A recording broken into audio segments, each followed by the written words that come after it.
Bueno, creo que ya hay como 43 asistentes, así que podemos arrancar. ¿Qué les parece? Bueno, lo primero que tengo que decirles es que, bueno, este año vamos a tener la posibilidad de tener clases presenciales.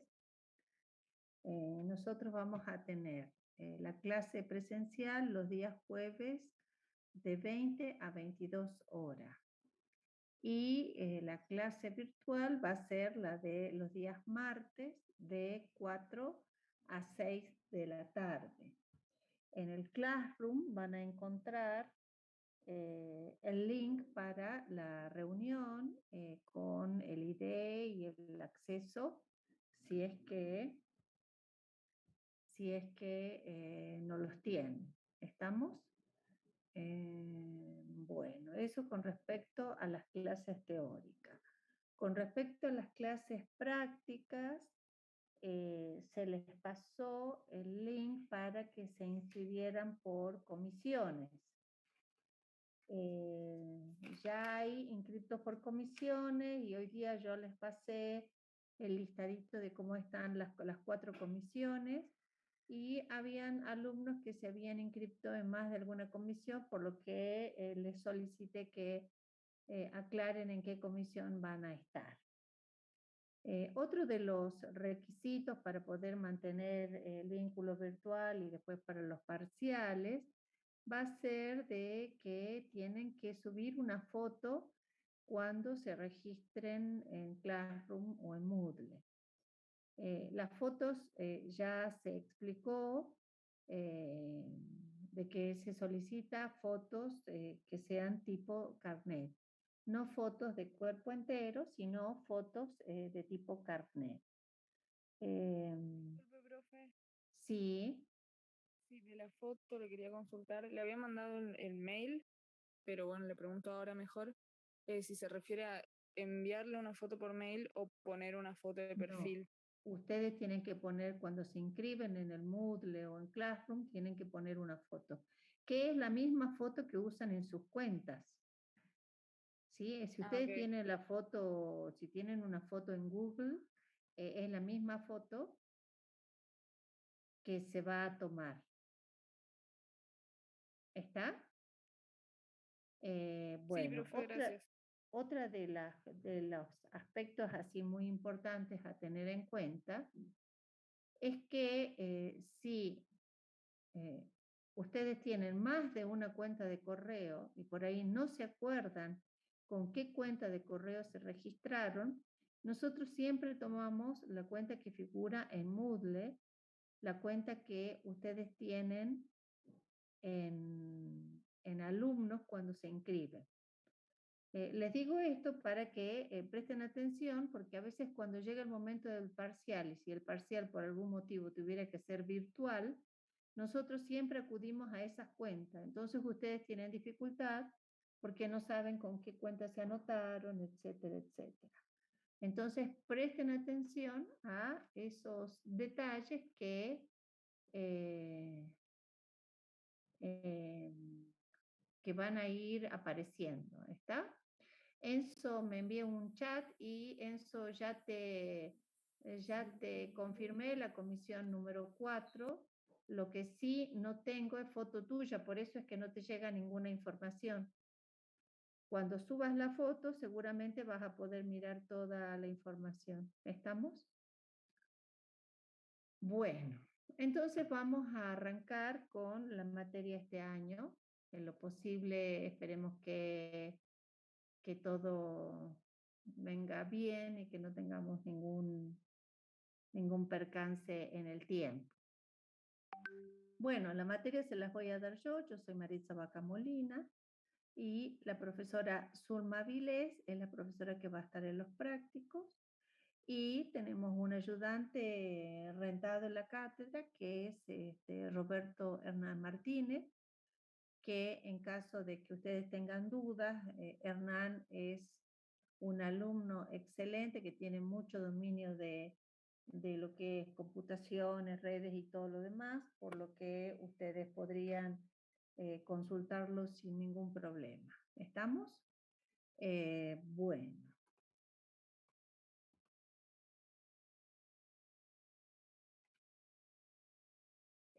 Bueno, ustedes tienen mi WhatsApp es el que aparece en pantalla. Si me van a mandar mensajitos, en lo posible tiene que ser en horarios laborales, no me envíen ni a las 2 de la mañana ni a las 5 de la mañana porque no les voy a responder, al igual que el fin de semana. ¿Sí? Todos los mensajes que reciba el fin de semana van a ser respondidos el día lunes a primera hora. Las clases. Entonces, las clases van a ser, la del día martes va a ser virtual y la del día jueves va a ser presencial. Para la clase presencial es requisito que lleven barbijos, ¿sí? Así que no dejen de llevar el barbijo para la clase presencial. Las clases en lo que es el PowerPoint va a estar subido ya sea en Classroom o en Moodle, pero no van a tener audio, ¿sí? Solamente se van a subir los PowerPoint. Las clases de consultas las vamos a dar, yo las voy a dar, las mías, los días lunes y jueves de 18 a 20 horas. Y vamos a tratar en lo posible de que las clases sean presenciales. Si durante el transcurso llegan a haber modificaciones, seguramente las vamos a estar publicando ya sea en Classroom, en Moodle o en Facebook, que también Hernán lleva adelante.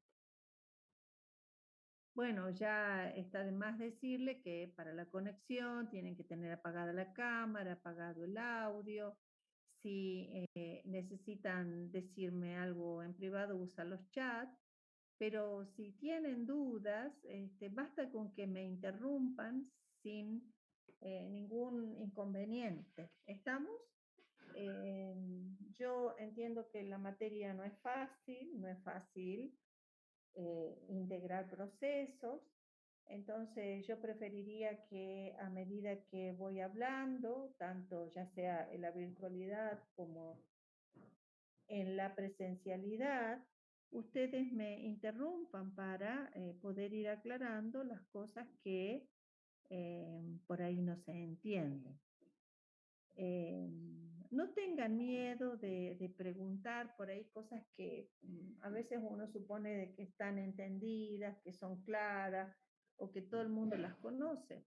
No tengan dudas, ¿sí? Aprovechen al máximo ya sea la virtualidad o la presencialidad para sacarse las dudas. De acá es donde ustedes tienen que ir con los conceptos claros. ¿Estamos? Así que me interrumpen en cualquier momento de la clase. Bueno, lo que tengo que decirles son la fecha de los parciales y esto les solicito que los agenden de tal manera que no hayan superposiciones con otras asignaturas. El primer parcial lo vamos a tener el 28 de abril, el recuperatorio el 12 de mayo, el segundo parcial el 14 de junio y el recuperatorio del segundo parcial el 23 de junio. ¿Profe? Sí. El primer parcial quedaría entonces para el 28 porque en la nota que ustedes pusieron afuera del box Sí. decía 29.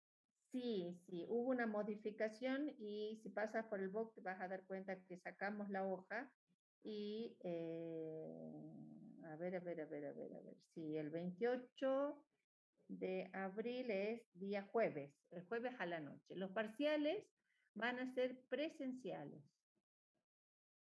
Por eso es que en principio había puesto la fecha 29 porque teníamos la idea de hacerlos virtuales, pero arreglamos por cuestiones de espacio que sean el día 28, que es el día donde tenemos aula en anfiteatro. ¿Estamos?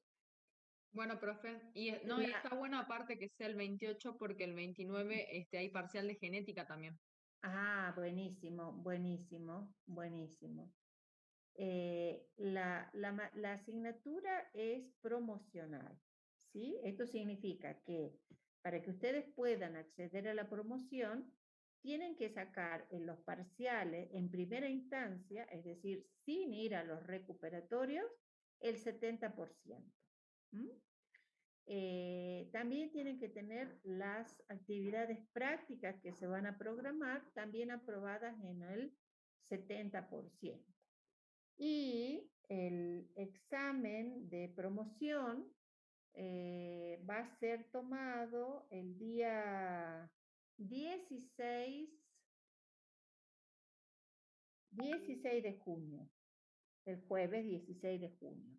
O sea que vamos a estar ahí nomás para tomar el examen de promoción. ¿Les queda claro? ¿En qué consiste el examen de promoción, profe? Nos juntamos en un grupo de 2 o 3 alumnos y tenemos una charla de los contenidos de la asignatura. Entonces, si pueden contestar las preguntas y aprueban, quedan promocionados. Si no pueden responder las preguntas, quedan en condición de regular. Bueno, profe. Listo.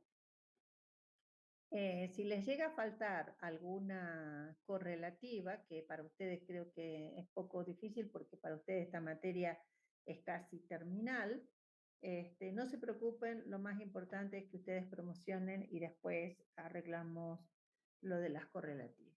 ¿Estamos? Espero que no sea una preocupación. Bueno, la materia tiene 10 unidades.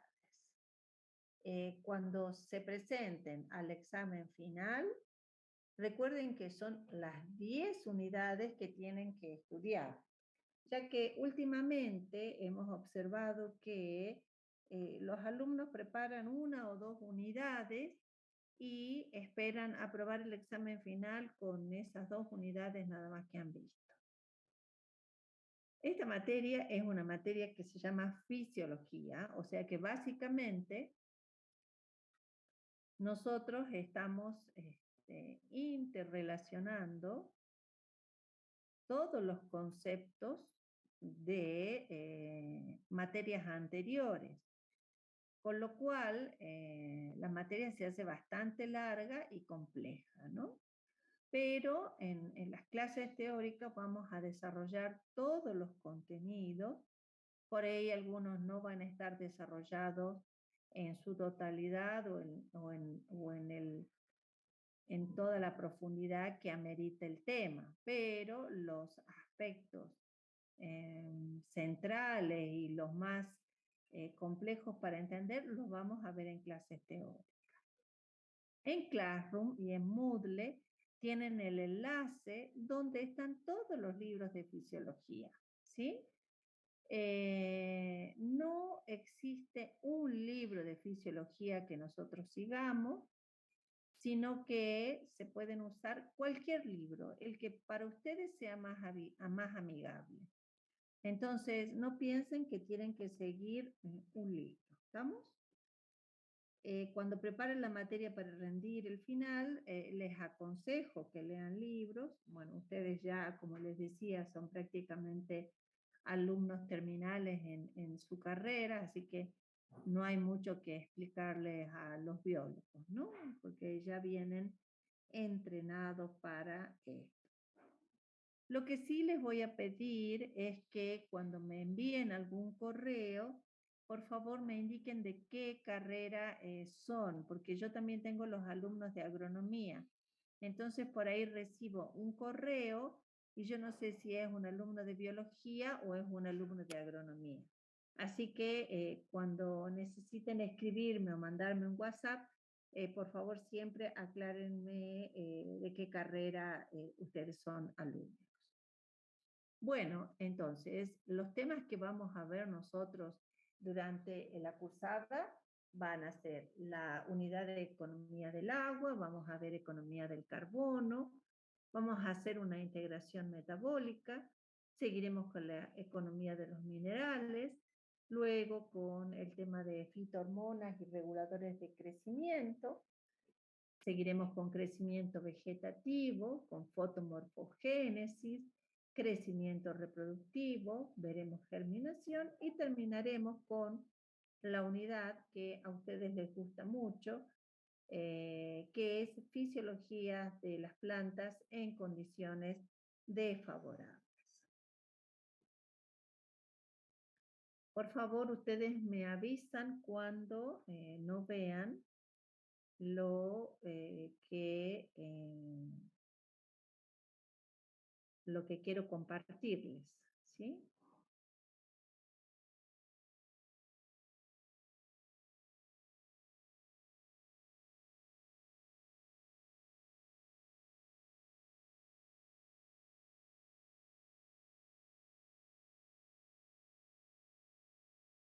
Bueno, entonces, ¿están viendo la página que dice Fisiología Vegetal? Sí, profe. Sí, profe. Ajá, bueno, listo, muy bien. Entonces vamos a arrancar con, esta la están viendo, ¿no? Lo que dice la fisiología vegetal.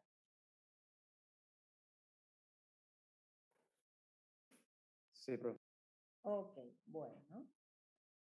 Entonces vamos a arrancar con la definición de la materia. ¿A qué se llama fisiología vegetal? Bueno, como ya vieron otras fisiologías, ustedes ya han visto fisiología animal, o sea que ya están entrenados en lo que son las fisiologías. En este caso, la fisiología vegetal es la ciencia que estudia cómo funcionan las plantas. Y presten atención a una palabra. ¿Qué procesos ocurren en las plantas para que las plantas puedan mantenerse vivas? O sea que en fisiología vamos a estar hablando de procesos. También podemos decir que la fisiología vegetal estudia los procesos físico-químicos que van a ocurrir en cada parte de la planta y en cada momento del programa de desarrollo. Cuando decimos en cada parte de la planta, ¿a qué me estoy refiriendo? A los órganos de la planta. Veremos qué puede estar ocurriendo en la raíz, veremos qué puede estar ocurriendo en el tallo, en las hojas, en las flores, en las inflorescencias, y esto lo vamos a estudiar en función del programa de desarrollo de la especie. ¿A qué me refiero yo al programa de desarrollo? ¿Sí? ¿Te escucho? Profe, disculpe, no se está proyectando la diapositiva, solamente Bueno. quedó en la primera. A ver, bueno, déjenme que lo vuelva a intentar.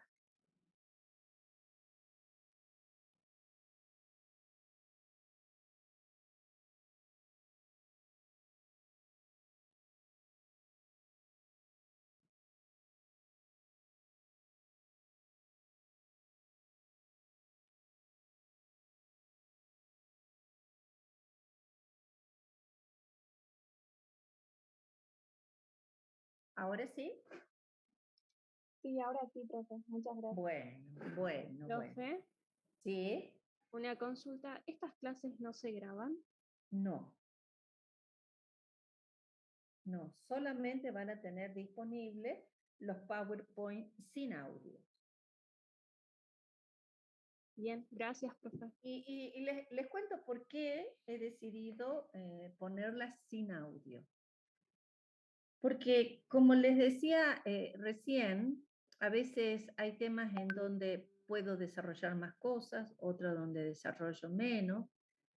Y hemos visto en los exámenes durante la pandemia, que fueron exámenes virtuales, y ahora que hemos arrancado otra vez con los exámenes presenciales, que algunos alumnos solo tienen lo que han podido escuchar. No hay otro sustento. Entonces, tomé la decisión personal de decir, bueno, lo van a tener, en PowerPoint, pero no con audio, de tal manera de que se vean obligados a realizar la lectura de los libros que son la fuente principal, digamos. ¿Sí? Así que ese fue el motivo por el cual no van a estar disponibles los audios. Bueno, sigamos entonces con el concepto de fisiología vegetal. Habíamos dicho que la fisiología estudia los procesos físicos y químicos que van a ocurrir en cada parte de la planta y en cada momento del programa de desarrollo. Cuando decimos cada parte de la planta, nos estamos refiriendo a qué ocurre en la raíz, qué ocurre en el tallo, qué ocurre en las hojas. Y cuando decimos en cada momento del programa de desarrollo, estamos pensando de que las plantas pasan por un periodo de crecimiento vegetativo, en donde no hay estructuras reproductivas, no hay flores, y las plantas van a pasar por un periodo de crecimiento reproductivo, donde aparecen las flores, y también van a pasar por un tiempo de fructificación, o van a quedar en un estado de semilla, en latencia, esperando las condiciones ideales para la germinación. O sea, que vamos a tratar de entender qué ocurre con la planta en cada uno de esos momentos del programa de desarrollo. También la fisiología explica cómo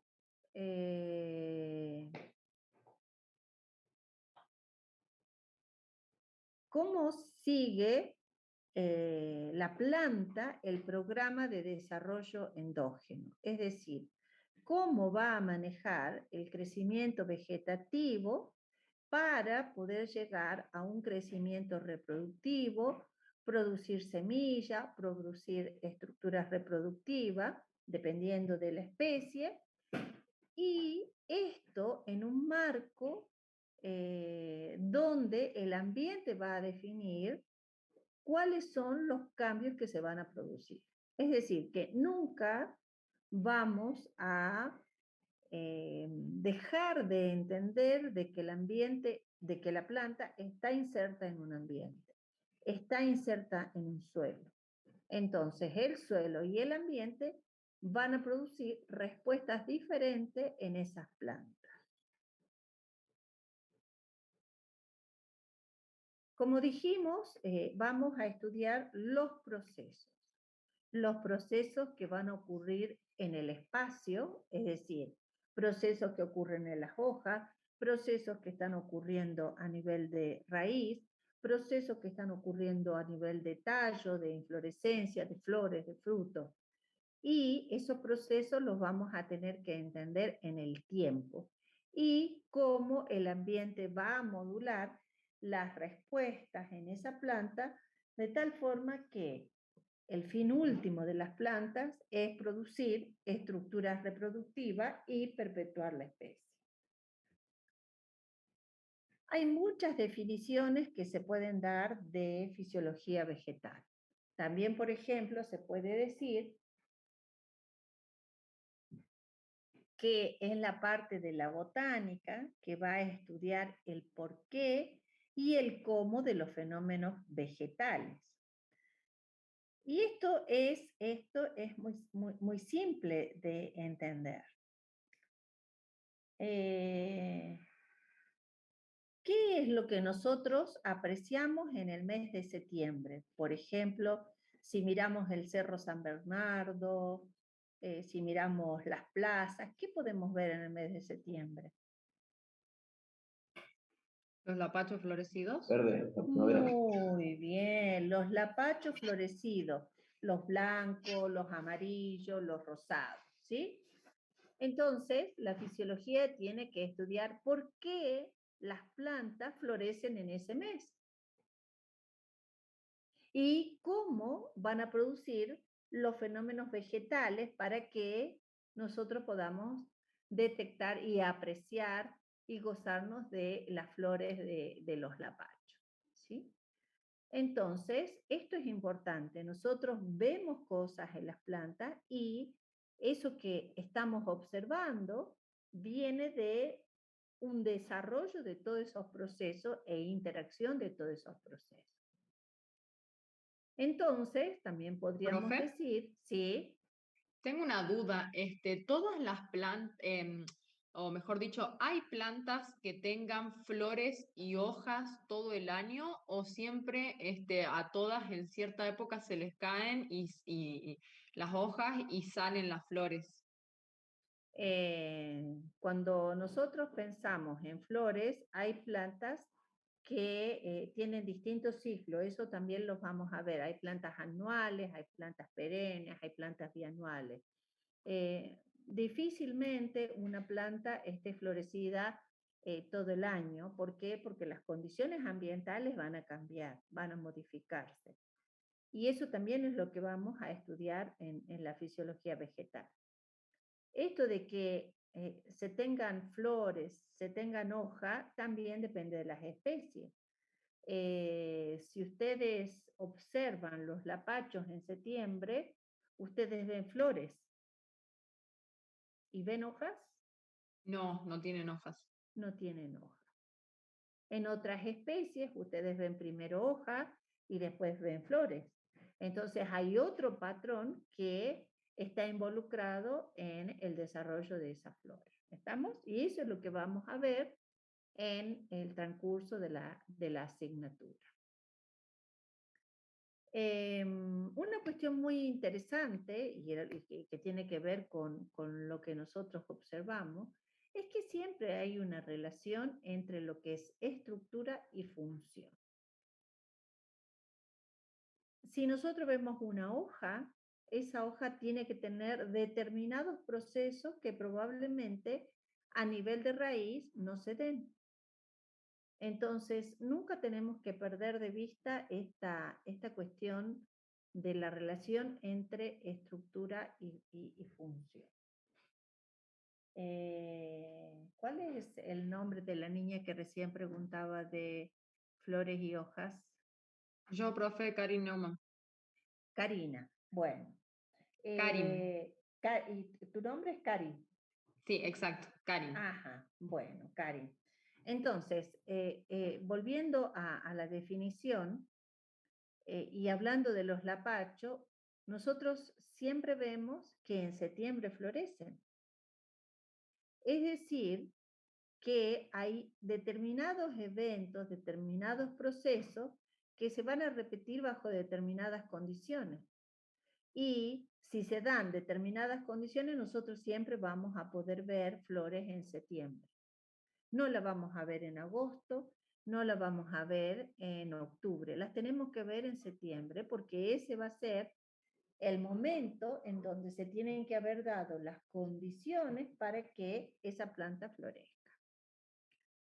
También, así como nosotros hablamos de órgano, estructura y función, hay que tener en cuenta que todos los procesos fisiológicos están condicionados por la anatomía del tejido y por las características de las células que integran ese tejido.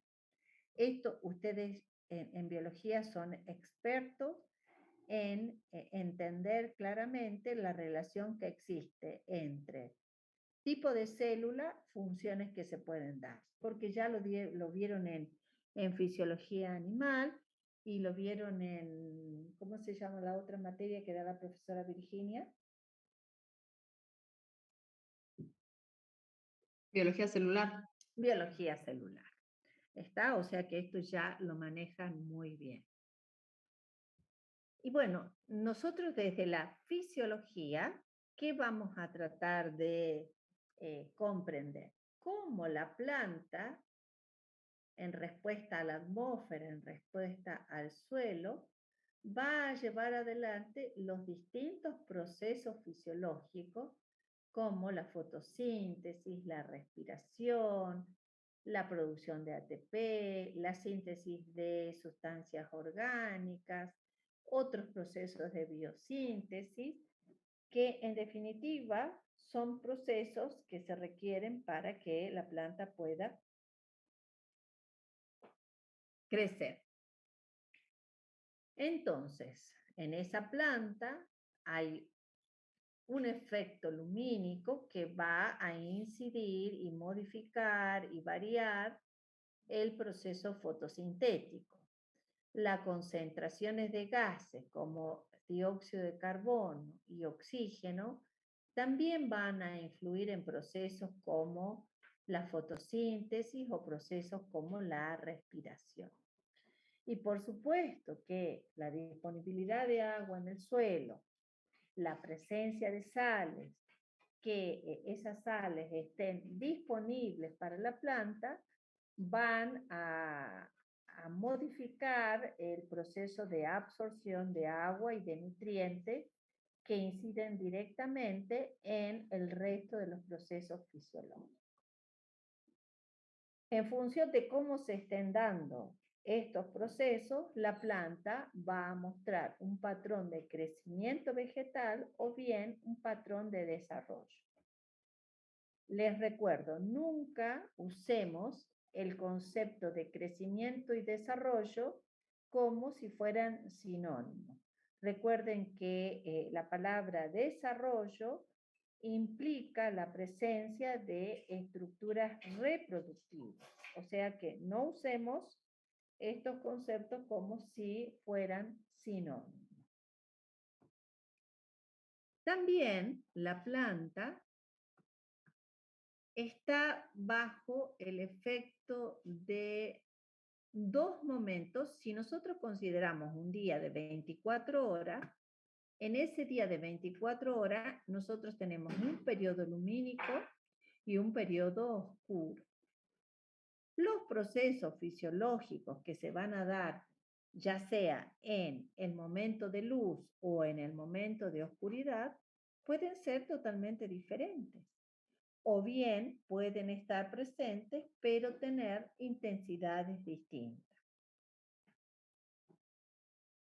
La fotosíntesis, por ejemplo, que implica la toma de dióxido de carbono y la liberación de oxígeno junto con la síntesis de hidratos de carbono, nunca va a ocurrir en el proceso oscuro, en el periodo oscuro. ¿Estamos? Entonces, este es un proceso que va a ocurrir solo de día. Mientras que si nosotros pensamos en respiración, cuando hablo de respiración, estoy hablando de la respiración metabólica, es decir, glicólisis, ciclo de Krebs, cadena transportadora de electrones. Ese es un proceso que se realiza las 24 horas del día. Pero si nosotros medimos las intensidades, vamos a encontrar que durante el día ese proceso tiene menor intensidad que durante la noche. Entonces, una de las cuestiones más importantes de fisiología también es entender por qué varían en intensidad un proceso tan importante como la respiración. También, como consecuencia del periodo lumínico, van a existir otros procesos que se dan en este momento, como por ejemplo la transpiración, la pérdida de agua por los estomas. Esto, de alguna manera, va a influir en la forma en que la planta va a tomar agua durante ese momento. Luego hay otros procesos que se seguirán dando, como la absorción de nutrientes, ya sea macronutrientes o micronutrientes, que se van a producir a lo largo de todo el día y que seguramente en la noche también estarán ingresando algunos nutrientes, pero usando otras fuentes de energía que no sea la producción de ATP. Entonces, ese es el propósito de la materia, entender cómo las plantas están funcionando, ya sea en un periodo de 24 horas, ya sean durante una estación de crecimiento, ya sea durante el año.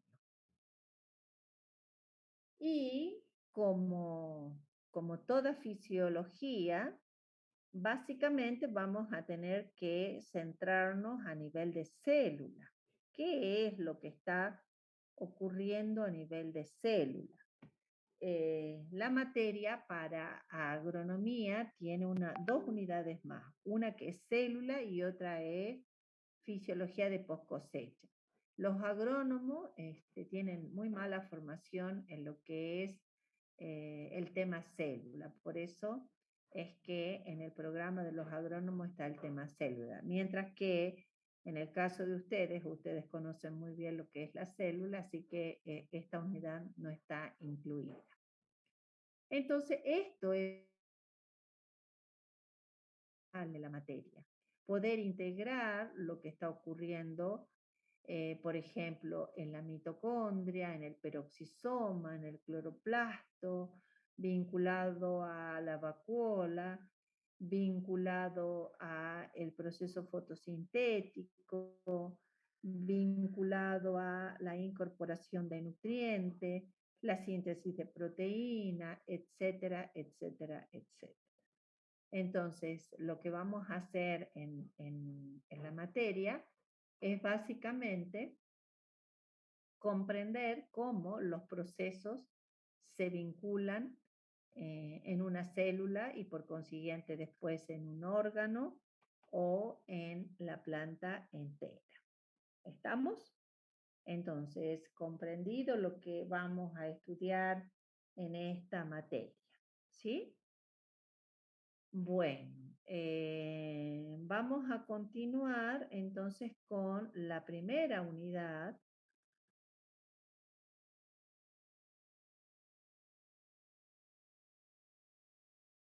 Dejen que salga de esto.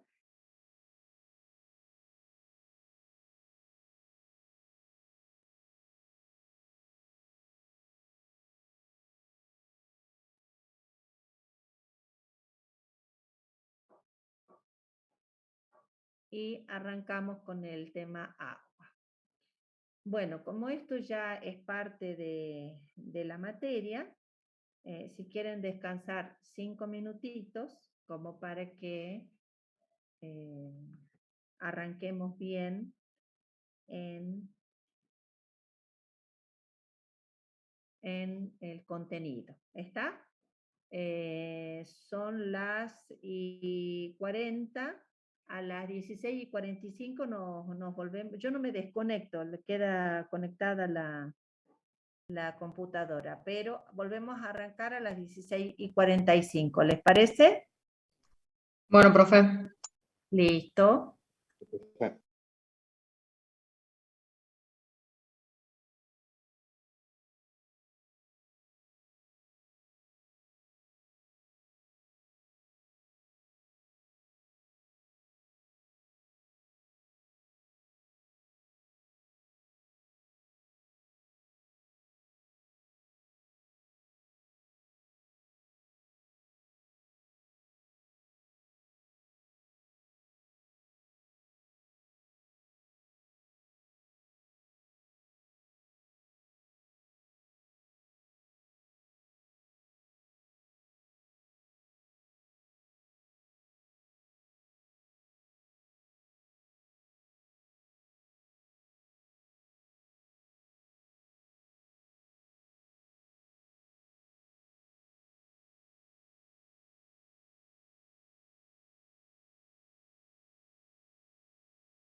unidad de agua. Para ello vamos a recordar algunos conceptos que tienen que ver con la molécula de agua. La molécula de agua está formada por 2 átomos de oxígeno, 2 átomos de hidrógeno y 1 átomo de oxígeno. Estos átomos de hidrógeno y el oxígeno están distanciados en el espacio de tal forma que en la molécula nosotros podemos apreciar una densidad de cargas negativas para el lado del oxígeno y una densidad de cargas positivas para el lado de los protones. Esta característica de una distribución desigual de una región positiva y una región negativa le da a la molécula de agua la característica de ser una molécula polar. Y esto es sumamente importante porque el hecho de que tenga estos dos extremos de cargas positivas y negativas le permite unirse a una diversidad de compuestos de tal manera que el agua se va a encargar de distribuir esos compuestos que se van a unir ya sea a la región negativa o a la región positiva dependiendo de la carga que puedan tener esos compuestos que se unen. Entonces, esto explicaría la naturaleza polar de la molécula de agua.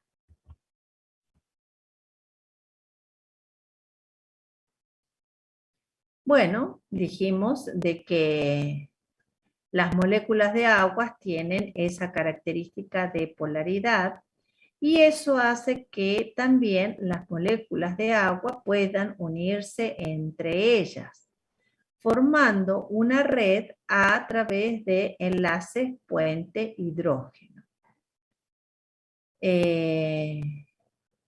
Se sabe, por ejemplo, que hasta 37 grados centígrados, que para nosotros sería ya una temperatura caliente, un 15% de las moléculas de agua están unidas a otras 4 en un ensamble de vida corto conocido como agrupación oscilante, ¿sí?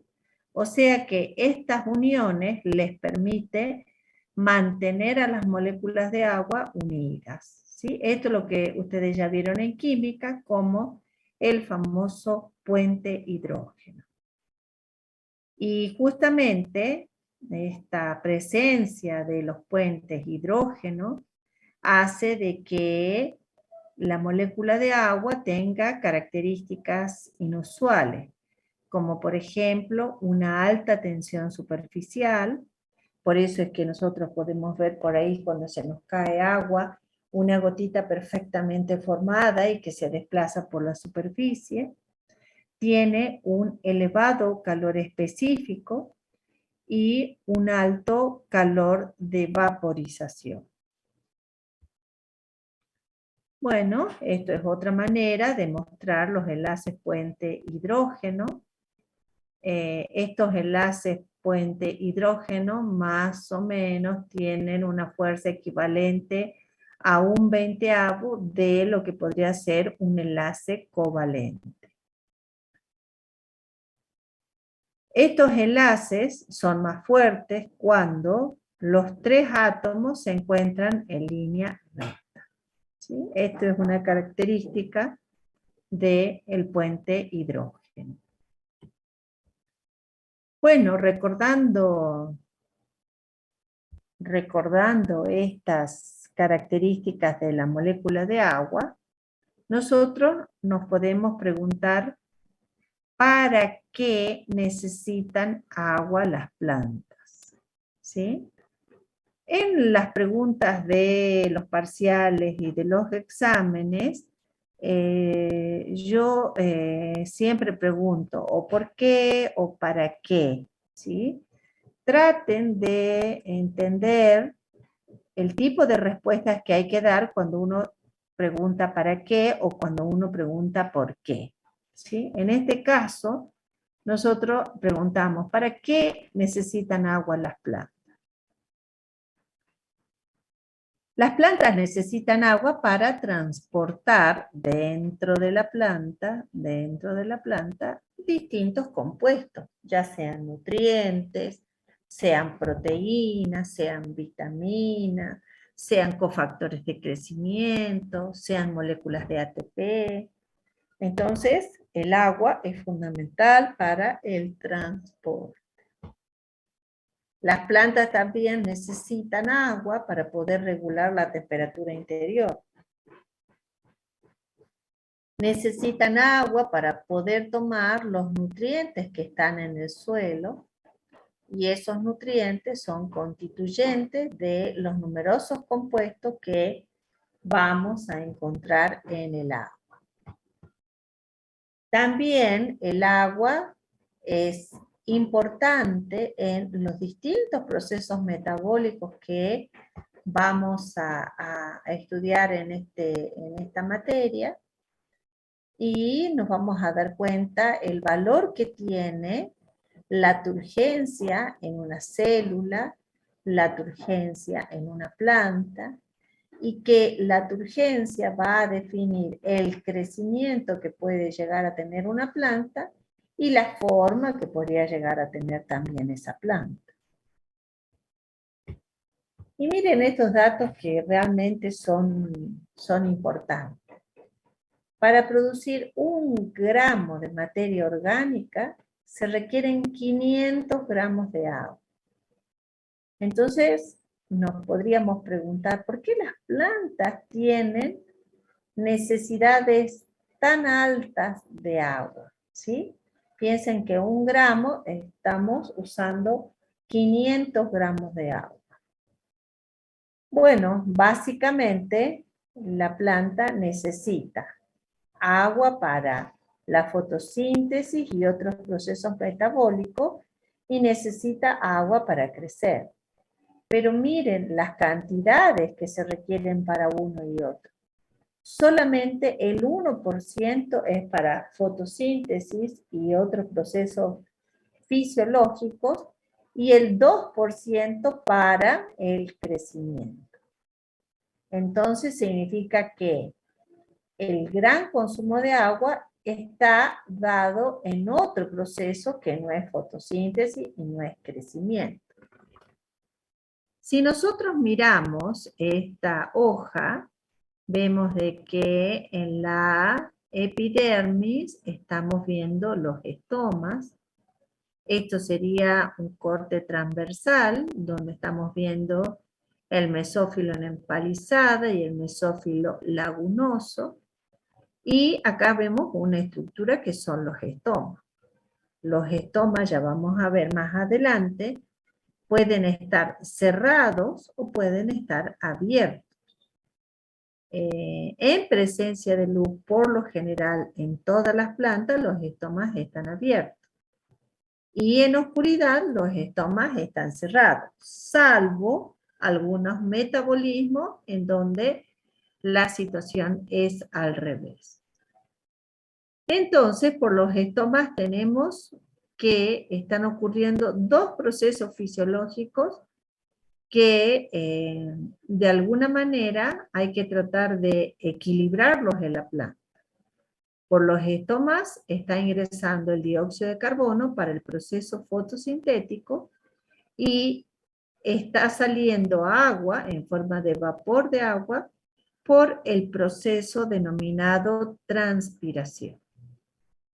Entonces acá tiene que haber un balance entre lo que ingresa para fotosíntesis y lo que se está perdiendo por transpiración. El agua es el recurso más requerido por las plantas y muchas veces es el más limitante para el desarrollo de las especies. Si miramos este gráfico,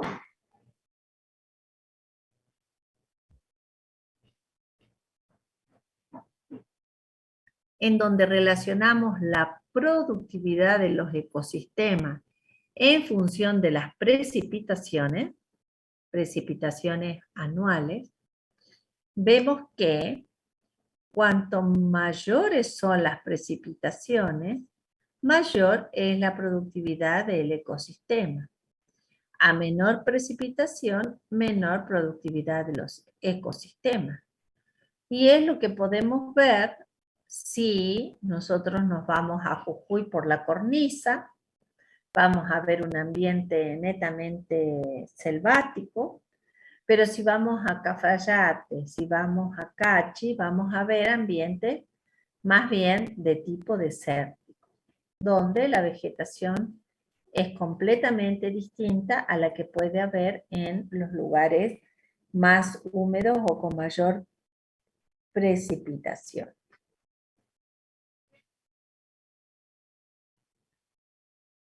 Esto sería lo que observamos cuando vamos a Cachi, cuando vamos a Cafayate, cuando nos vamos adentrando ya en la Puna.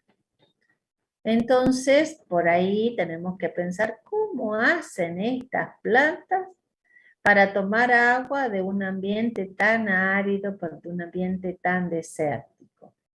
Y sin embargo, esta planta vive, florece y fructifica y produce semillas.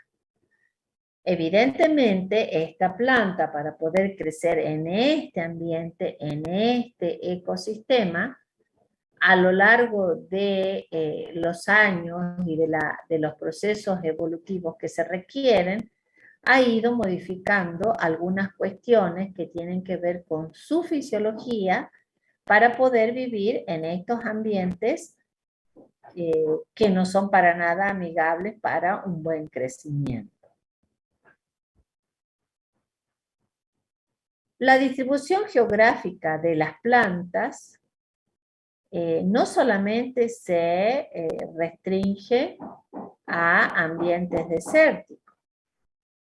En los ambientes selváticos, y dependiendo de los estratos que se analicen en esa selva, también se van a encontrar especies que van a evolucionar para vivir en determinadas altitudes, determinadas alturas o en determinados estratos.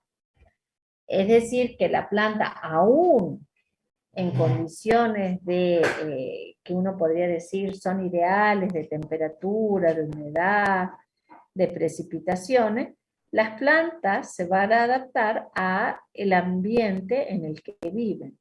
Así, por ejemplo, nosotros en esta foto lo que estamos viendo es una planta, es una bromeliácea que tiene un metabolismo especial que se denomina metabolismo ácido de las crasuláceas, que lo vamos a ver en la próxima clase seguramente, y que este metabolismo hace que su fisiología para la hora de fijar el dióxido de carbono y poder producir hidratos de carbono sea diferente de otras plantas que presentan otros metabolismos. Entonces, cuando nosotros pensamos en agua en las plantas, tendríamos que pensar en cuáles son las variables que van a describir el estado hídrico de las plantas. Entonces, podemos pensar en dos tipos de variables. Una variable que mide el contenido hídrico relativo al peso seco.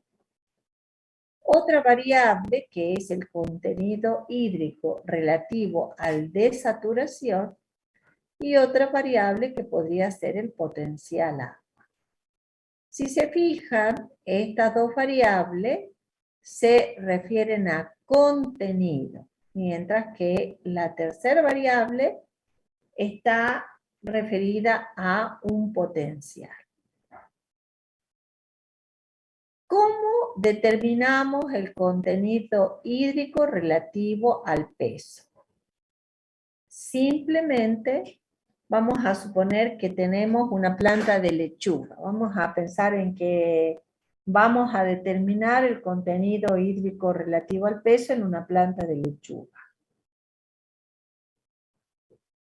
Vamos a ir a comprar la planta de lechuga, la vamos a traer, la vamos a pesar y vamos a suponer que pesa 5 gramos, ¿sí? Ese es el peso inicial que nosotros vamos a medir. A esa planta de lechuga la vamos a poner en una estufa a una temperatura más o menos de 40 grados centígrados y por 48 horas va a estar esa planta de lechuga secándose en la estufa. Al cabo de 48 horas saco y vamos a tener un polvito de lechuga, ¿sí? Entonces, vamos a volver a pesarla y vamos a suponer que pesa 1 gramo. ¿Eso qué significa? Que si originalmente pesaba 5 gramos y después de que la estufamos e hicimos peso seco pesa 1 gramo, quiere decir que hay 4 gramos que correspondían a el agua que toda esa planta de lechuga tenía. Entonces nosotros ahí decimos, esta planta de lechuga tenía 4 gramos de agua. ¿Estamos hasta ahí? ¿Alguna duda, alguna pregunta?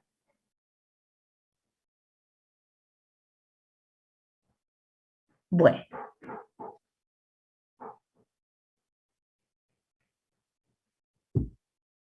Seguramente ahora vamos a referirnos al contenido hídrico relativo al de saturación. ¿Sí? Seguramente a más de uno de ustedes, la mamá lo ha mandado a comprar perejil al almacén, al verdulero. ¿Sí? ¿Qué hace la mamá cuando ustedes llegan con el ramito mustio de perejil? A ver, cuéntenme. ¿Cómo? Lo pone en agua. ¿Karim? No, Yamila. Yamila, muy bien. Lo pone en agua, Yamila. ¿Y para qué lo pone en agua?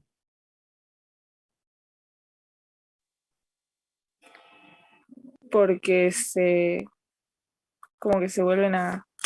Sí, gracias. Muy bien, se vuelven a hidratar. ¿Está? Entonces, aquí viene un concepto que es el que vamos a introducir. Para poder calcular el contenido hídrico relativo al de saturación, lo que nosotros hacemos, vamos a suponer que vamos hasta el almacén, compramos el ramito de perejil, venimos a la casa y lo pesamos. ¿Está? Eso va a llamarse peso fresco. Después de ese ramito, vamos a separar podemos usar todo el ramito o separar una cantidad, y lo vamos a poner para que se hidrate. Entonces, al cabo de un cierto tiempo, cuando nosotros vemos que las plantas tienen la máxima turgencia, vamos a registrar el peso a máxima turgencia, que acá está indicado con las letras PT, peso a máxima turgencia. Entonces, registramos el peso inicial, es el peso fresco. Después registramos el peso a máxima turgencia. Y después, ¿qué vamos a hacer? Ese manojito lo vamos a llevar a la estufa, lo vamos a secar a 40 grados centígrados durante 48 horas y vamos a volver a pesar. Y ahí vamos a registrar el peso seco. ¿Estamos? O sea que tenemos 3 pesos registrados. El inicial, peso fresco, el peso a máxima turgencia después que lo pusimos en agua al perejil, y tenemos el peso seco. Entonces, el contenido hídrico relativo al de saturación se va a calcular como la diferencia entre el peso fresco, cuando yo traje el perejil, menos el peso después que yo sequé al perejil, por 100 dividido el peso a máxima turgencia, el peso que se consigue en el perejil después que lo ponemos en agua, menos el peso seco, ¿sí? Entonces, por eso se llama relativo al de saturación. ¿Por qué estamos buscando? Estamos buscando que cuando al perejil lo ponemos en agua, se alcance la máxima turgencia. ¿Sí? ¿Me siguieron hasta ahí? ¿Preguntas? Sí, dudas? profe. Bueno, entonces, acá ¿qué vimos nosotros? Contenido de agua, cantidad de agua. Vamos a decir, si hacemos contenido hídrico relativo al peso seco, vamos a decir, esta planta o esta cantidad de tejido vegetal tenía tantos gramos de agua. Si hacemos contenido hídrico relativo al desaturación, también vamos a decir, esta planta tenía tantos gramos de agua. ¿Sí? O sea que hablamos de cantidad de agua. Ahora, pensemos un momento en la molécula de agua en el interior de la célula. Esa molécula en el interior de la célula tiene que realizar una cantidad innumerable de trabajo. Por ejemplo, disolver solutos, por ejemplo, transportar compuestos de una célula a otra, por ejemplo, tener que mantener la presión de la membrana plasmática sobre la pared celular. Entonces acá estamos hablando no de cantidad, sino estamos hablando de capacidad del agua para realizar un trabajo. Eso lo medimos a través de otra variable que se denomina potencial agua o potencial hídrico. ¿Estamos hasta ahí? Bueno, entonces, el potencial agua se mide atendiendo a un parámetro de referencia, que va a ser el agua en estado puro, agua destilada. Cuando nosotros decimos agua destilada, significa que es agua que no tiene ningún ion. Y vamos a suponer que esa agua destilada que no tiene ningún ion está sujeta a una presión de una atmósfera. En esa situación, el potencial hídrico, que se indica con la letra Φ, es igual a 0. Entonces, en una célula, donde ya tenemos pared celular, tenemos membrana, tenemos organela, tenemos solutos disueltos, etcétera, etcétera, el agua, ¿sí?, el potencial hídrico va a ser calculado respecto de esta situación hipotética y teórica. Entonces, el potencial agua lo que va a medir es la energía libre del agua por unidad de volumen en un sistema determinado. Y lo podemos definir como que es el trabajo que se requiere para llevar una masa infinitesimal de agua de su estado ligado, o sea, que lo que vamos a encontrar en una célula, al estado de referencia que sería el agua pura, el agua sin ningún ion. El potencial hídrico en una planta, en una célula, surge como la sumatoria, esto sería el potencial hídrico, Φ A. Sería, o lo deducimos como la sumatoria de varios potenciales que van a estar presentes en una célula. Por ejemplo, el potencial de turgencia, el potencial osmótico, el potencial mátrico y el potencial gravitatorio. El potencial agua siempre es negativo. ¿Por qué? Porque estamos comparando el potencial de la célula respecto de agua en estado puro. Por eso el potencial hídrico siempre es negativo. Entonces, el potencial agua es negativo, el potencial de turgencia es positivo, el potencial osmótico es negativo, el potencial mátrico es positivo y el gravitatorio es positivo también. En la realidad, cuando nosotros estamos hablando de una célula adulta, podemos decir que el potencial hídrico se reduce a la sumatoria del potencial de turgencia más el potencial osmótico. Quiere decir que estamos descartando el potencial mátrico y estamos descartando el potencial gravitatorio. Ya vamos a ver por qué descartamos estos dos potenciales en una célula adulta. ¿Me siguen hasta ahí? ¿Dudas, preguntas?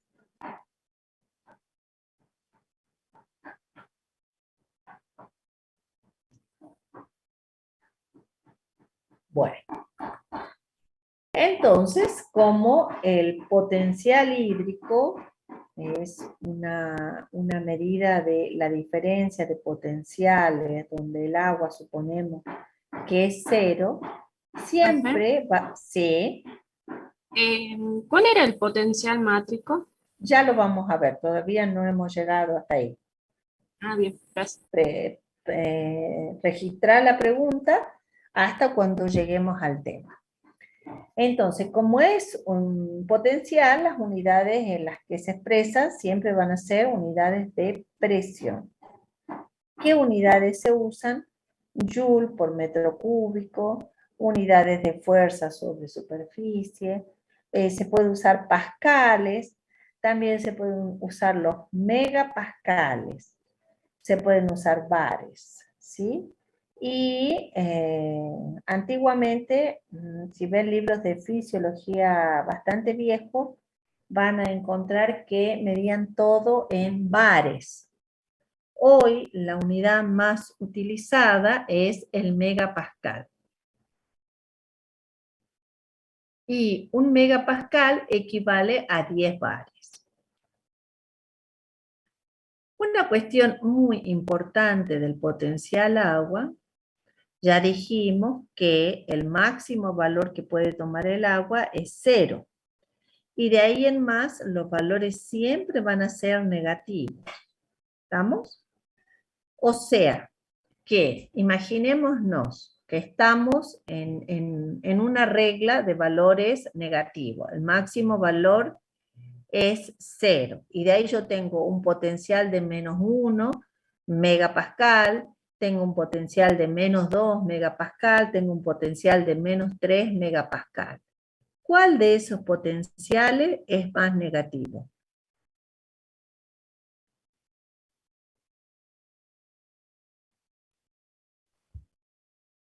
El último que nos fue. -3. Exactamente. Entonces, el -3 o el -4 es más negativo. Y no sé si vale, es muy redundante decir el más positivo, pero en la medida que el potencial se aproxima a 0 es mayor. ¿Sí? ¿Cómo se mueve el agua en la planta? Siempre se va a mover desde un potencial hídrico mayor a un potencial hídrico menor. Entonces, en el ejemplo, ¿de dónde a dónde se movería? Por ejemplo,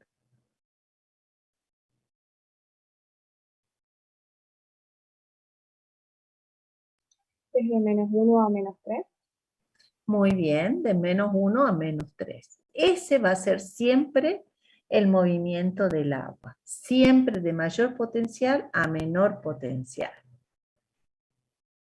Entonces, lo que va a indicar el movimiento del agua en la planta o en un tejido va a ser el gradiente de potencial hídrico, ¿sí? Y el agua siempre se mueve de un mayor potencial hídrico a un menor potencial hídrico. Y recuerden que es mayor el que más se acerca al cero y es más negativo el que más se aleja del cero. ¿Estamos hasta ahí? Bueno, ahora sí vamos a empezar a ver qué es cada potencial. Dijimos que en una célula adulta el potencial hídrico queda reducido a la expresión potencial osmótico más potencial de turgencia. Entonces vamos a hablar del potencial osmótico.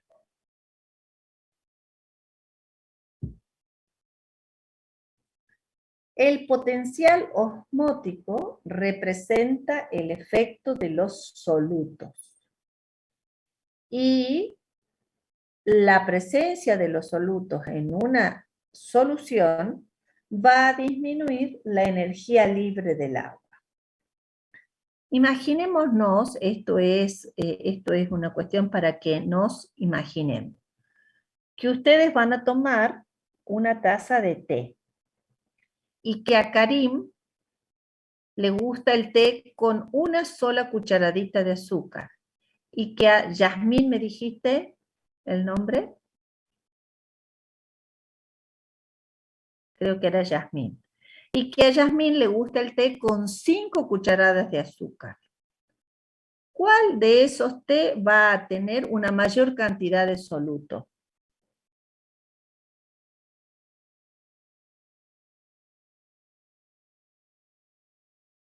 La que tiene El 5 de cucharadas. La que tiene 5 cucharadas.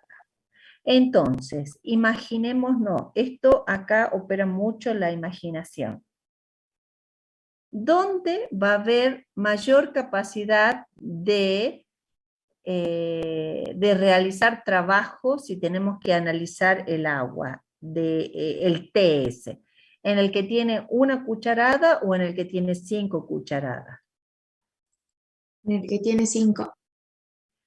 El que tiene 5 cucharadas significa que si nosotros nos acordamos de la estructura de la molécula de agua, significa que en todos esos hidrógenos y en esos oxígenos se fueron pegando las moléculas de sacarosa.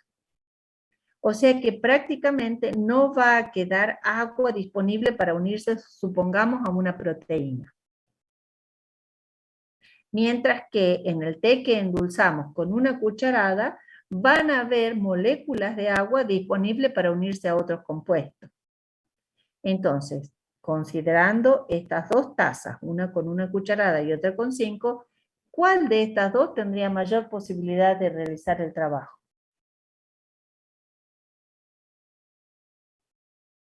La de 1 cucharada. La de 1 cucharada, porque ahí van a haber moléculas de agua que no se unieron a la sacarosa y que están disponibles para hacer otras cosas. ¿Está? Entonces, el potencial osmótico está dado por la presencia de los solutos en... Discúlpenme un segundito, por favor.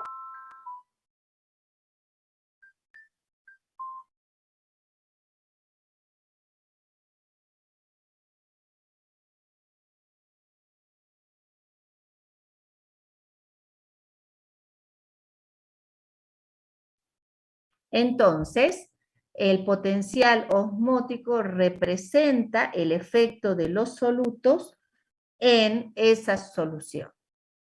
Para soluciones diluidas, y esto es válido solamente para soluciones diluidas, se aplica la ecuación de Van 't Hoff, en donde nosotros decíamos que el potencial osmótico es igual a el producto de la constante de los gases por la temperatura y la concentración, pero que el potencial osmótico es negativo, ¿sí?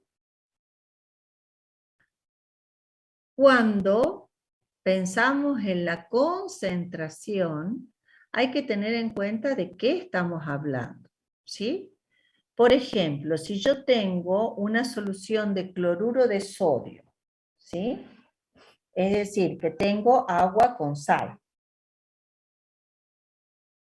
Ese cloro y ese sodio se disocian en el agua.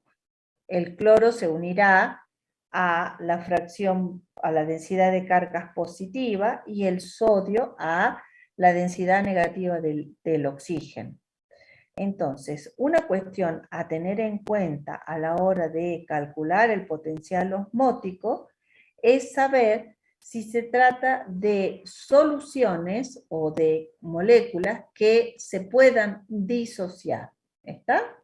Porque esto es importante a la hora de hacer el cálculo del potencial osmótico. No es lo mismo hacer el cálculo para una solución de cloruro de sodio que para una solución de sacarosa, por ejemplo, que la sacarosa no se disocia. Entonces, eso es un dato a tener en cuenta a la hora de hacer cálculos numéricos. Como dijimos, el potencial osmótico siempre tiene un efecto negativo a la hora de pensar en la molécula de agua en la realización de un trabajo específico como el de transportar sustancia de una célula a otra. El potencial osmótico, por ejemplo, si yo preparo una solución de sacarosa 1 molar, recuerden que una solución 1 molar significa que tengo el peso molecular de la sacarosa expresado en gramos y en una solución de 1 litro. ¿Sí? El peso molecular de la sacarosa es más o menos 242 gramos. Eso significa que yo peso 242 gramos, lo llevo a 1 litro y ahí yo voy a tener una solución 1 molar. Esa solución 1 molar de sacarosa tiene un potencial osmótico ya calculado como menos R por T por C de menos 2,4 megapascal.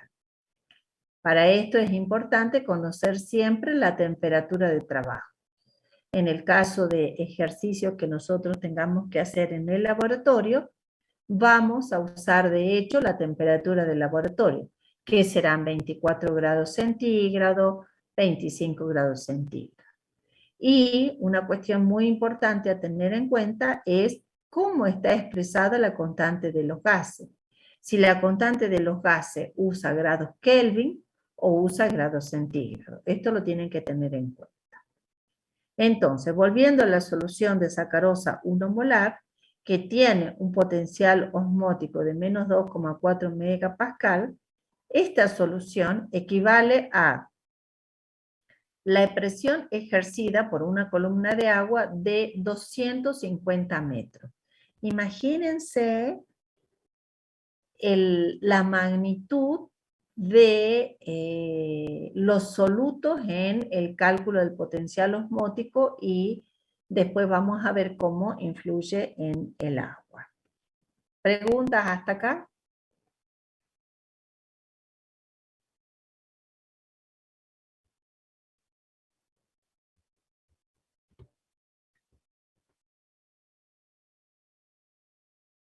Bueno, ahora vamos a ver el potencial mátrico. Nosotros dijimos que el mátrico lo despreciábamos y el gravitatorio también lo despreciamos, no lo tenemos en cuenta. ¿Por qué no lo tenemos en cuenta? Porque el potencial mátrico hace referencia al efecto de la superficie sólida y a las fuerzas de adhesión. Expresa la absorción del agua a estas superficies coloidales y a las superficies celulares. El potencial mátrico siempre tiene valores negativos. Y donde el potencial mátrico tiene un efecto muy, muy importante a nivel de suelo. Porque ustedes recuerden que a nivel de suelo nosotros hablamos de las arcillas. Las arcillas pueden absorber el agua y retienen el agua con una fuerza enorme. Esta retención del agua está dada por el potencial mátrico. Esta misma presión del potencial mátrico lo vamos a encontrar en las paredes celulares y en los coloides. Por lo que, si yo voy a estudiar una célula adulta, el potencial mátrico no tiene ningún efecto, porque yo no voy a medir ningún efecto de la adhesión a estas superficies. Dijimos que sí, el potencial agua quedaba definido como potencial osmótico más el potencial de turgencia. ¿Por qué está dado el potencial de turgencia? El potencial de turgencia representa el efecto de la presión de la membrana plasmática sobre la pared celular. Este potencial de turgencia para nosotros siempre va a ser positivo porque vamos a estar considerando una célula adulta. Pero en la realidad, ustedes pueden tener la plasmólisis de la célula. ¿Y dónde ven este efecto? Cuando ustedes preparan la ensalada para el asado, y tienen la lechuga, tienen el tomate, tienen la cebolla, ustedes la pican y esos tejidos están plenamente turgentes. Pero inmediatamente le agregan aceite, le agregan sal, ¿y qué empiezan a observar?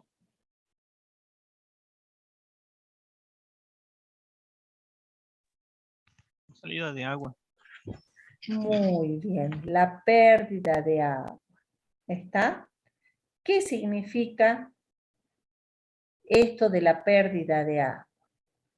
Que por la concentración externa a estos tejidos, se produjo la liberación de agua desde esa célula, y las células, ¿cómo quedaron? ¿Cómo quedan los tejidos?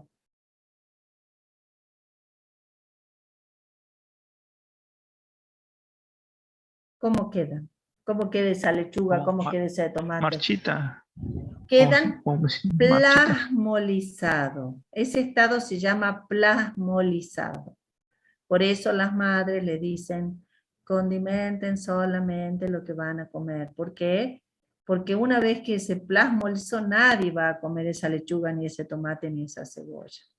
Entonces, en ese momento donde nosotros observamos la plasmólisis, que nosotros la vemos porque los tejidos están totalmente, incluso la lechuga la van a ver como transparente, que si viéramos esas células al microscopio, veríamos que la membrana plasmática se desprende de la pared celular.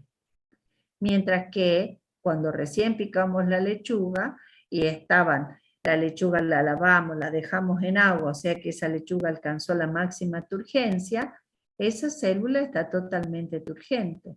La membrana está presionando sobre esa pared celular. Entonces, recuerden que el potencial de turgencia siempre va a ser positivo. Siempre va a ser positivo. Y bueno, como ustedes dijeron, seguramente ustedes tienen plantas en sus casas. Entonces, ustedes han visto que la planta cuando las riegan, al poco rato de que ustedes la riegan, las plantas están totalmente turgentes. Y si se olvidaron de regar y se fueron de viaje y vuelven a los 3 días, van a ver a una planta completamente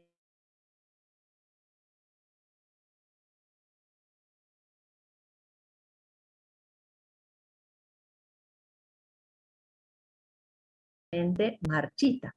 Entonces, turgente o en una planta marchita.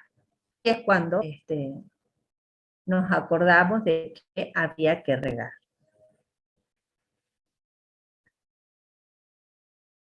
Nosotros estamos hablando de agua, estamos hablando de agua, el ejemplo más simple que habíamos puesto es el de cuando picamos la lechuga para la ensalada. Pero pensemos que el agua se está moviendo en árboles de gran altura. Nosotros tenemos árboles enormes en nuestra ciudad, en donde si nosotros pensamos cómo el agua se está moviendo para llegar a la parte superior de la copa. Bueno, nosotros dijimos recién de que las moléculas de agua eran de naturaleza bipolar, que se podían unir entre ellas a través de puentes hidrógenos y que, dadas sus características de polar, también se podían mover por tejidos de conducción, que en el caso del xilema está formada por células muertas, pero que las paredes celulares tienen cargas negativas. Vemos que el agua se va a meter por ese conducto del xilema y va a llegar a la parte superior de la copa. Entonces, si analizáramos qué ocurre con las moléculas de agua que hay en los espacios intercelulares, por ahí, en el caso de árboles de gran altura, lo que se va a observar es una presión negativa. Y en estos espacios intercelulares, vamos a decir que va a primar la tensión del agua. Y la tensión del agua es inversamente proporcional al diámetro del menisco que pueda existir en ese tejido de conducción. Esa tensión se va a transmitir a lo largo del xilema. Y si nosotros pudiéramos hacer cortes transversales hasta llegar a la copa, veríamos cómo el xilema se deforma como producto de esa tensión.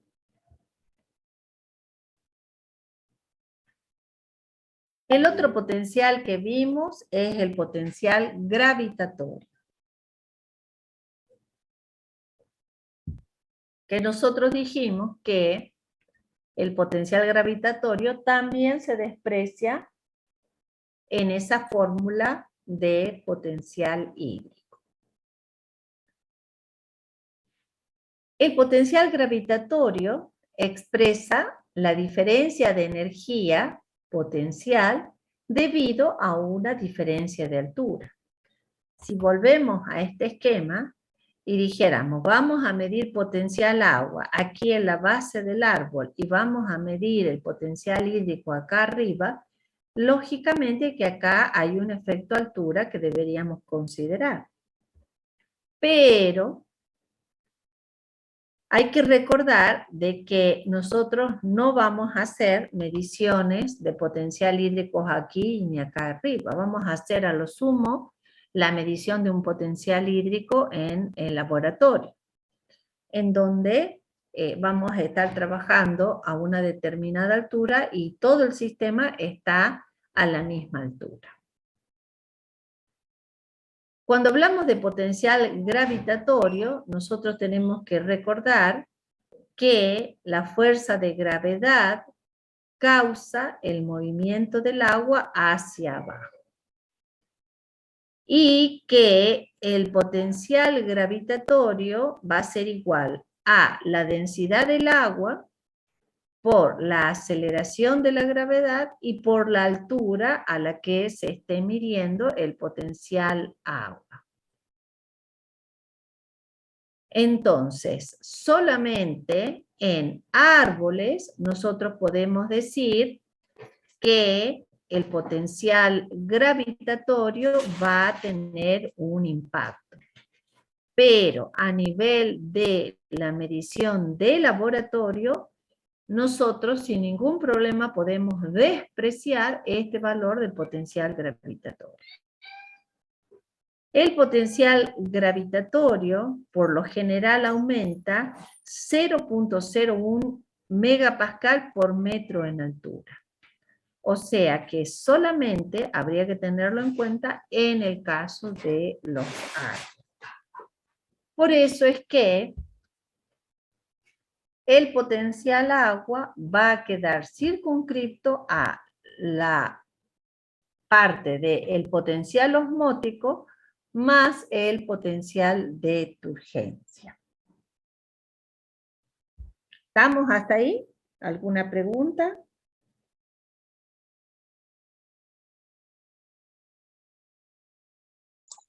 Profe, Sí. a mí me quedó una duda en la cantidad, digamos, el agua que vaya a subir por el árbol va a depender de la cantidad. O sea, es decir, si yo tiro poca agua, no es que vaya a subir hasta arriba, sino que va a subir hasta un cierto nivel, o no depende de la cantidad de agua. No depende de la cantidad. Acuérdate que nosotros dijimos que el agua se va a mover de un lugar a otro siguiendo un gradiente de potenciales hídricos. Entonces, lo único que te va a indicar que el agua se mueva en un sentido va a ser ese gradiente de potenciales hídricos, no la cantidad. Por eso no hablamos de cantidad, por eso hablamos de potencial. Bien, gracias, profe. ¿Está? Bueno. ¿Alguna otra pregunta?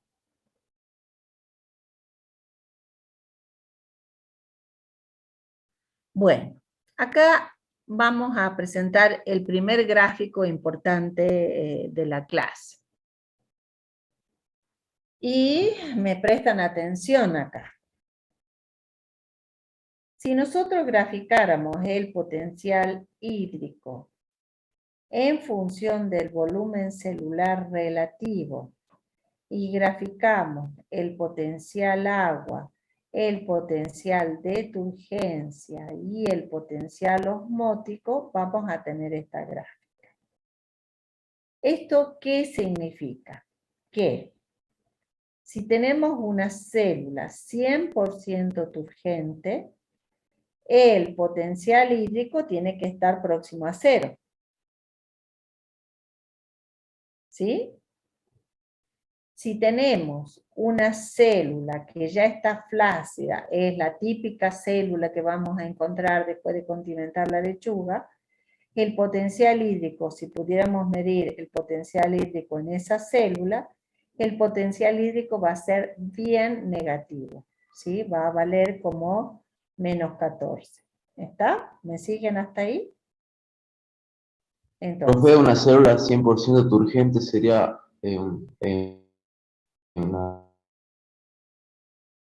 algo en agua, una planta en agua. claro, cuando vos ponés la lechuga en agua, por ejemplo, y la dejás en remojo, después sacás y sacás una hoja turgente. Esa sería una hoja turgente. Si midiéramos el potencial ahí, sería 0. Porque acuérdense en que el máximo valor que el potencial hídrico puede tomar es 0. ¿Está? Perdón, profe, no sé en qué parte me perdí, pero ¿cuál sería el volumen celular relativo? Si vos en un microscopio pudieras ver el volumen celular. Viste que hay microscopios en donde vos podés, como una cámara de Neubauer. ¿Vieron las cámaras de Neubauer? ¿Hicieron el recuento de glóbulos rojos, glóbulos blancos alguna vez? No, profe. Bueno, hay algunos microscopios que tienen un porta. Y ese porta está perfectamente, como que está, imagínate como que si estuviera cuadriculado. Entonces, si cada cuadrito va a representar un porcentaje de volumen. Entonces, si yo miro mis células y veo que todas tienen X tamaño, yo puedo decir que mis células tienen el 100% del volumen relativo. Y a medida que se van deshidratando, va perdiendo el volumen. ¿Está? Pero mira vos, para una célula turgente con un potencial hídrico de 0, el volumen relativo es de 100%. Pero para una célula flácida, el volumen relativo es del 80%. Es decir, que vos no llegás a un volumen de 0. ¿Está? Y en el 80% del volumen celular, ya vos encontrás células totalmente flácidas. ¿Me siguieron hasta ahí? Sí, profe. Bueno, entonces lo que vimos recién era cómo variaba el potencial hídrico desde una célula totalmente turgente a una célula flácida. ¿Sí? Ahora veamos qué ocurre con el potencial de turgencia. Si yo tengo una célula plenamente turgente, el potencial de turgencia tiene que ser alto. ¿Está? Y recuerden que el potencial de turgencia es positivo. Por el contrario, si yo tengo una célula flácida, es una célula que ha perdido todo su contenido celular. Entonces, el potencial de turgencia tiene que ser 0. ¿Está? Entonces, a grandes variaciones del potencial hídrico, a grandes variaciones del potencial hídrico, las variaciones del potencial de turgencia son desde valores positivos a valores 0. ¿Estamos? Ahora, pensemos qué ocurre con el potencial osmótico.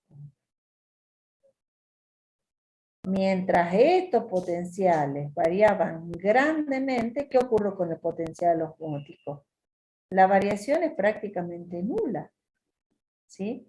Es como si se hubiera mantenido constante, ¿o no?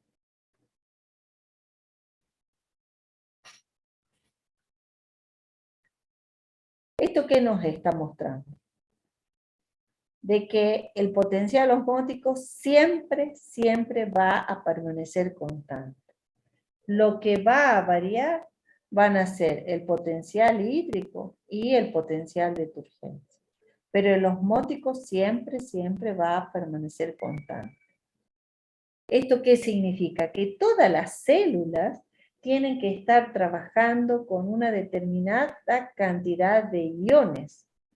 Cuando una célula pierde iones, algunos iones prácticamente entra en flacidez. Y es una célula que probablemente no se vaya a recuperar. ¿Vieron cuando ustedes tienen diarrea? ¿Qué es lo que el médico les receta?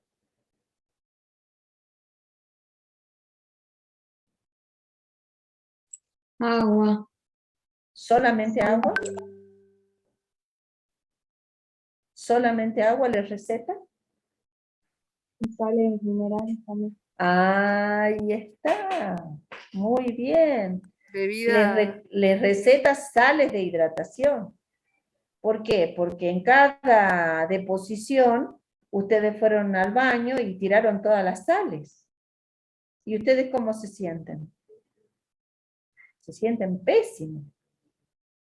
Entonces, ¿qué nos dan? Sales de hidratación para poder mantener el potencial osmótico en nuestras células, para que todas las funciones puedan llevarse a cabo, para que se llegue al equilibrio.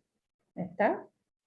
Entonces, esto es importante, que el potencial de turgencia varía desde positivo a negativo, a 0 en una célula flácida, y de máxima turgencia el potencial hídrico 0, y cuando están en célula flácida el potencial hídrico se hace muy negativo.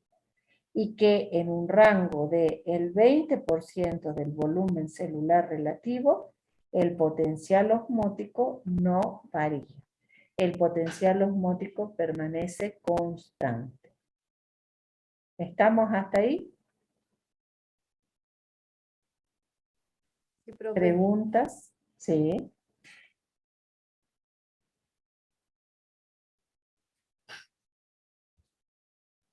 Bueno, dejamos acá para que puedan procesar la información, y la clase que viene vamos a hacer algunos ejercicios que tienen que ver con el cálculo del potencial hídrico. La clase que viene, cuando arranquemos, tienen que tener todas las preguntas, así se sacan las dudas. ¿Estamos? preguntas, Bueno, dudas? Profe, Sí, una consulta. Este jueves no hay clases, ¿no? no, porque es feriado. Ah, bien. Eso nada más. Bueno, y en el Classroom van a ver todos los martes que está ya programada el aula Zoom para las clases, ¿sí? Profe, yo también tenía una Sí, consulta. sí, Yo ayer me fui a inscribir, digamos, al Box porque no me había podido inscribir por comisiones a través del sí, módulo. Entonces sí, me inscribí ayer ahí en el Box sí. y, claro, me dijo que vaya dentro de una hora después para ver en qué comisión podía inscribirme porque ya estaban todas las comisiones llenas. Y cuando Ajá, fui ya no había nadie en el Box. Yo quería saber cómo ajá. hago en esa situación. Bueno, ¿cuál es tu nombre? Rodrigo Maximiliano Ruiz. Bueno, el resto va a salir de la clase y no te vayas que yo te inscribo en las comisiones, ¿está? Bueno, profe, excelente. Bueno, ¿hay alguien más que está igual que Maximiliano? Sí, profe, yo, Pérez Carolina. Listo, listo. Entonces, el resto, si no tiene dudas, terminamos la clase y con los que tienen problemas de inscripción, ya los inscribo.